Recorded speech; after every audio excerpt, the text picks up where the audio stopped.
আর সুখবর ব্রাজিলের জন্য, আগামী অক্টোবরে বিশ্বকাপ বাছাই পর্বে ব্রাজিলের ঐতিহ্যবাহী 10 নম্বর জার্সি পরে মাঠে নামবেন তিনি। তাই ব্রাজিল ভক্তরা এখন খুশি, কারণ ব্রাজিলের এই ঐতিহ্যবাহী জার্সিটি নেইমারের অনুপস্থিতিতে যে অসম্মানের শিকার হয়েছে, এখন তা আর হবে না। আগামী অক্টোবরে শক্তিশালী দল চিলির বিপক্ষে খেলবে ব্রাজিল। বিশ্বকাপ বাছাই পর্বে ব্রাজিলের অবস্থা এখন খুব নয়, আছে 6 নম্বরে। পৃথিবীর ইতিহাসে একমাত্র দল ব্রাজিল যারা সবগুলো বিশ্বকাপের আসরে খেলেছে।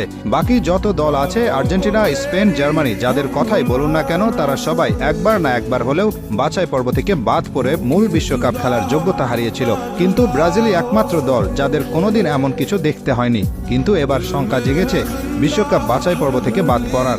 আর তাই এমন সময়ে দলের প্রাণভোমরা নেইমারের দলে ফেরার এমন ঘোষণা আশা জাগিয়েছে ব্রাজিল ভক্তদের মনে, কারণ নেইমার কি জিনিস সেটা সকলেই জানে।